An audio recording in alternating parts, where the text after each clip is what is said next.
the Chase Thomas Podcast, for people who have nothing but time to kill.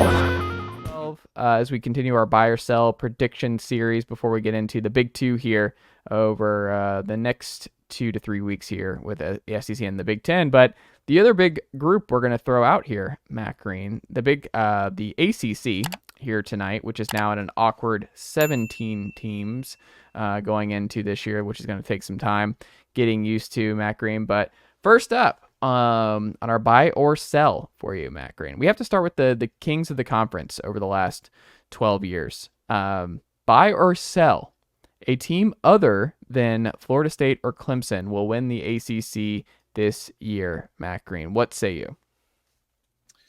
I think I'm going to have to sell that. I look at, obviously, Clemson, even though 2021 and 2022 were down years, they still won the conference in 2022, but missed out on the ACC championship a year ago. I was really buying that Garrett Riley was going to be the guy that just took the offense to the next level.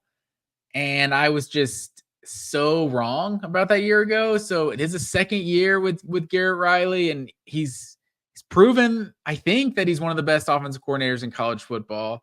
But I'm starting to wonder if Clemson, if that door is shut, and it's just what they were as a national title contender, perennial, if that's just over. So I don't know.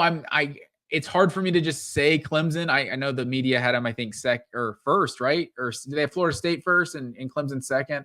I've seen Florida State. I think Phil more. Steele had Clemson first. Yeah. But I don't know.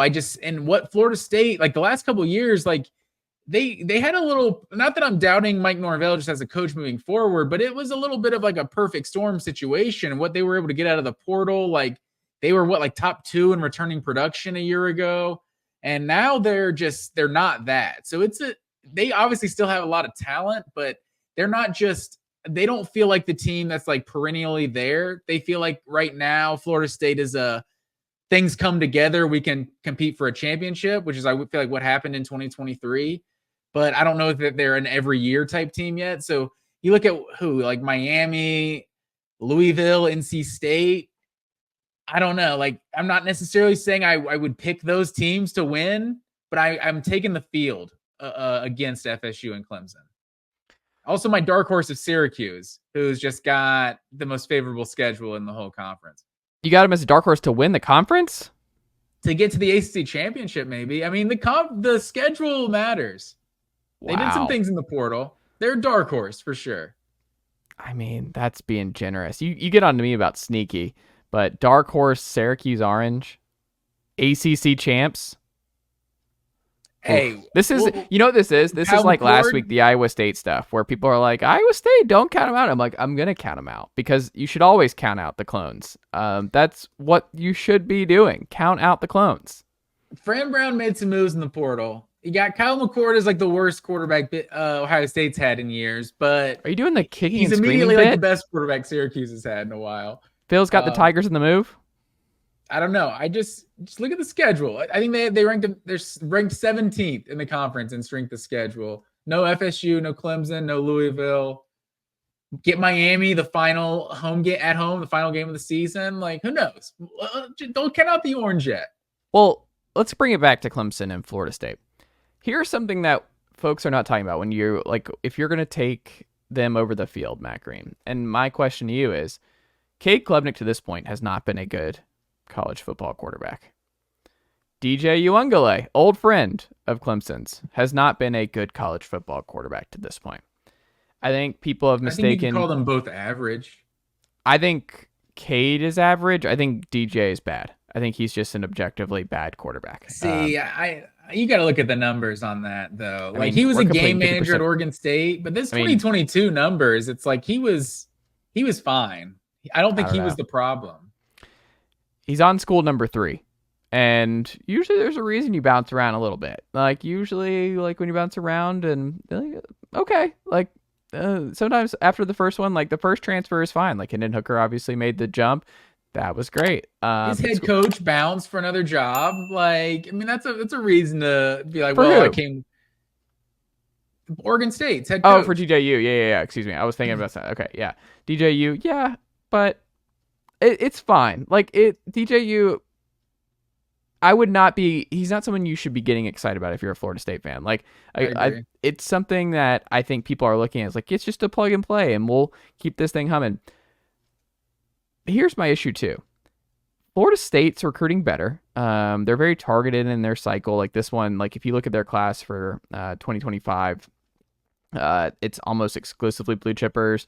We'll see what happens with Josh Petty, the interior offensive lineman, this week, if they're able to get him too. But it's still very transfer heavy. Like a lot of their big names were transfers last year. And I mean, obviously Jordan Travis, not being that was not the case, but like this year they need DJU, Roydale Williams, and Trey Benson to be huge playmakers on offense, all transfers. It was great last year that you struck gold and got lucky with the Michigan State situation in terms of the fiasco up there. So you get in a super talented Keon Coleman, who was awesome for you.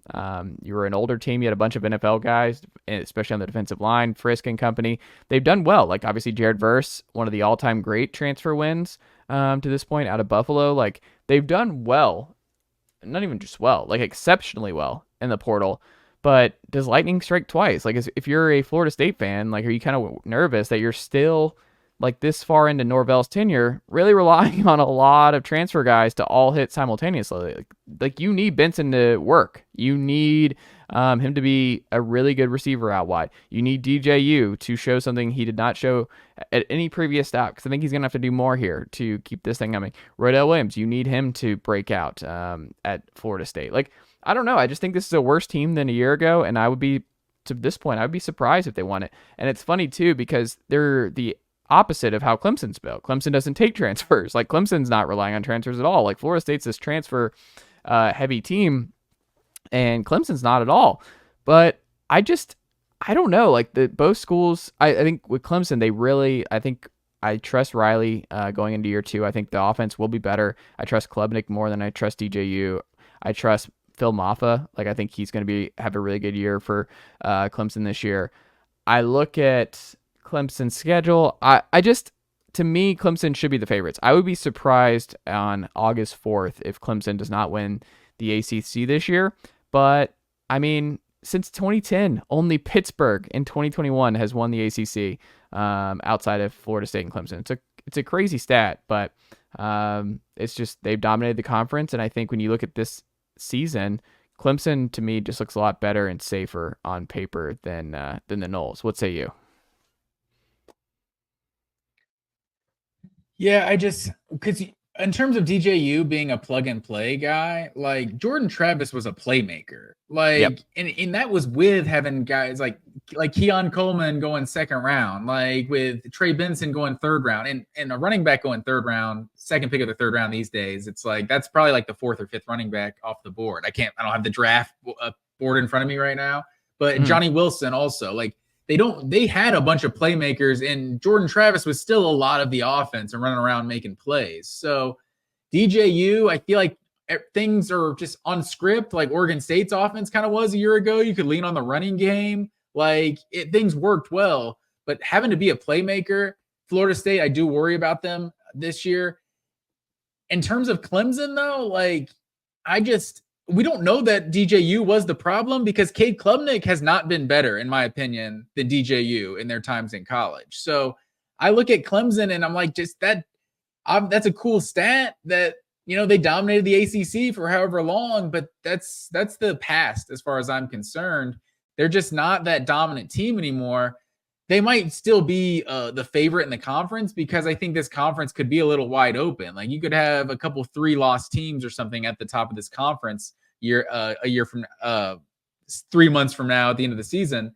So obviously, and I'm not even someone who's really buying Miami that much either. So it's not like Miami's the reason I'm selling Florida State and Clemson. It doesn't feel like this conference has that true juggernaut right now. That's fair.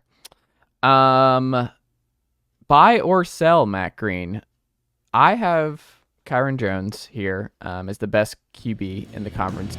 Nicely done, nephew. The Chase Thomas podcast. Hell yeah.